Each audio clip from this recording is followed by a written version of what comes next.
Welcome back to New Teacher Talk. I'm Dr. Anna, and today we're continuing our four-part series on redirecting and managing behavior in the classroom.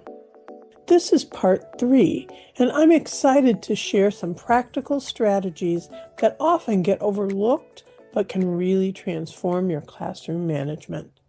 Today I want to focus on 5 key areas: setting effective routines, using voice levels strategically, avoiding excuses, following through with consequences, and bringing your authentic energy to teaching. Let's dive in. Let's start with routines. Routines are the invisible scaffolding that holds your classroom together.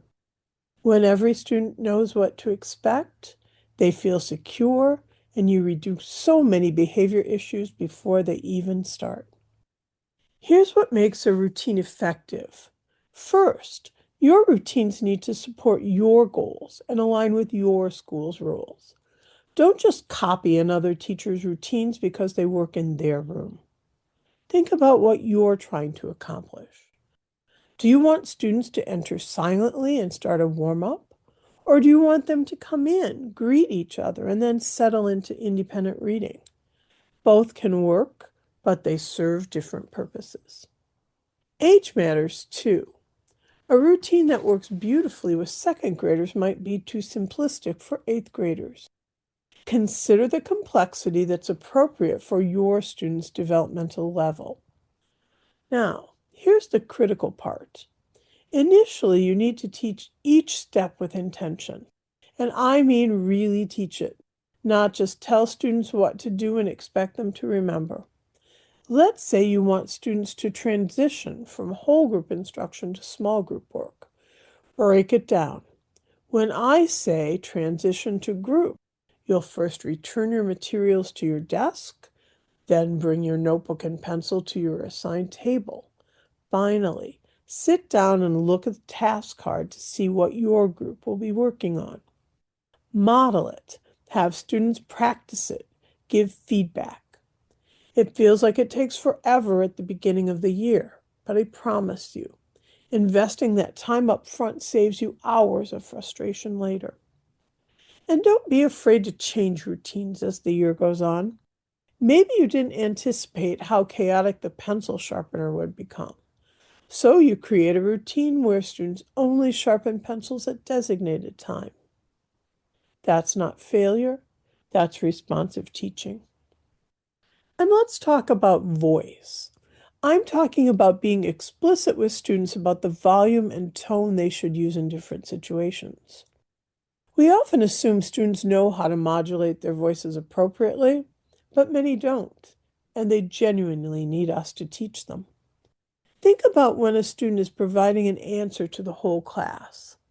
I'll remind them to use a class voice, which means projecting so everyone, including the person in the back corner, can hear them.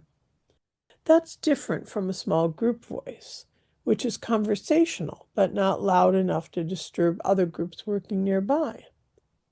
During Think, Pair, Share, students should use a partner voice, quiet enough that other pairs can work without being distracted.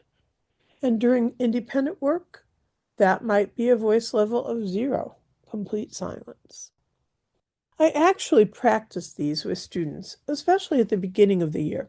I'll say, show me a class voice, and have a student demonstrate. Then, show me a small group voice. It seems almost silly, but it removes ambiguity. Think through what different activities require. Be explicit with your students about voice expectations and follow through. If students aren't using the appropriate voice level, address it immediately and consistently. The next topic might make some people uncomfortable, but it's important. Teachers sometimes make excuses for classes. Well, it's first period. They're still waking up. I have them right after lunch when they're all wound up. This is my Friday afternoon class. They've already checked out. Here's the problem. When you make excuses, you've already decided that class is going to be difficult, and you lower your expectations. You accept behavior you wouldn't accept from other classes. If you're teaching multiple sections, recognize that each one is its own puzzle. Each class has different chemistry, different dynamics, different needs. Take time to figure each group out. Your second period might need more movement breaks.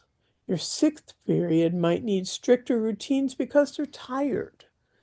Your first period might actually work better with collaborative activities to help them engage. You're not ignoring the challenges, you're problem solving them. Maybe your after lunch class does better with a calming activity right when they walk in. That's not lowering expectations, that's being responsive while still holding them to high standards. When you stop making excuses, your mindset changes. You stop seeing certain classes as burdens and start seeing them as puzzles to solve, and the students feel the difference.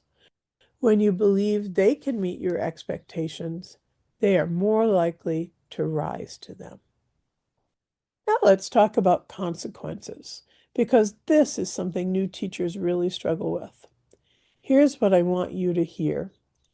Don't be afraid to mete out consequences.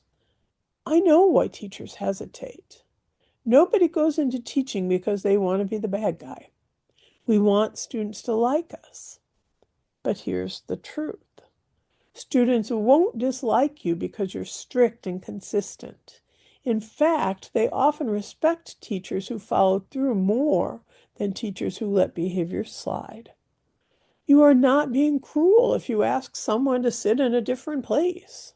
You are not being mean if you ask a student to stay for a few minutes after class to discuss their behavior. These are reasonable, logical consequences that help students learn accountability. Good follow-through means if you say there's a consequence, you deliver it calmly, matter-of-factly, without anger. Sophia, you chose to continue talking during independent work after I redirected you once. You'll need to move to the seat by my desk. That's it. No lecture, no drama, just a clear connection between the behavior and the consequence. Consistency is key. If talking during silent work results in a moved seat for one student, it needs to be the same for all students. That's what fairness actually looks like, applying the same standards consistently. Your students want to know where the boundaries are. They feel safer in classrooms with clear expectations and consistent consequences. Let's end with something I'm really passionate about. Finding your energy as a teacher. Find your energy. Show passion for your content.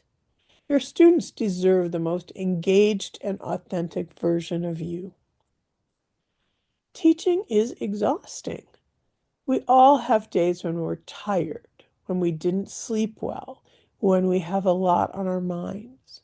But when you step into that classroom, your students deserve your best. Not your perfect, your best.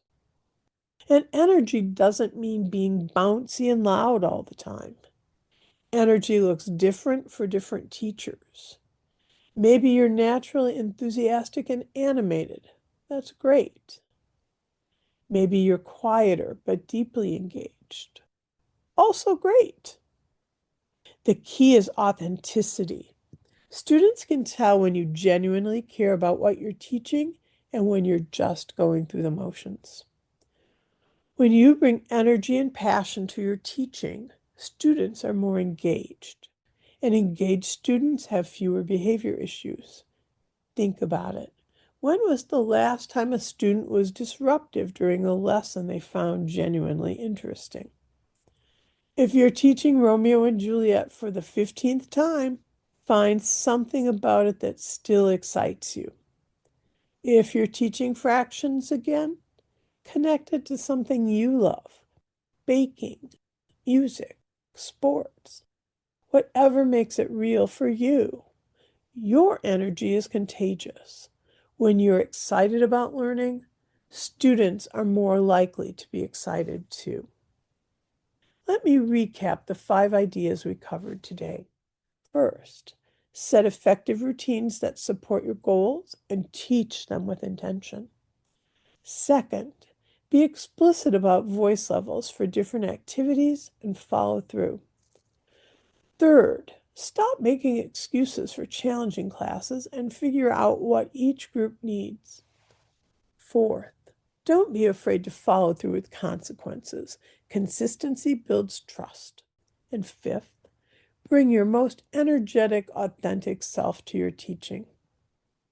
None of these are earth-shattering concepts, but together they can really transform your classroom. It's about the daily, consistent implementation of these practices. You won't get it perfect. None of us do. But every day you show up and try to be better at these things, you're creating a stronger learning environment for your students. Next time, we'll wrap up this series with part 4, where we'll talk about 5 more ideas surrounding classroom management. Until then, take care of yourselves, new teachers. You're doing important work. And thanks for listening to New Teacher Talk. Follow us and recommend this episode to a colleague.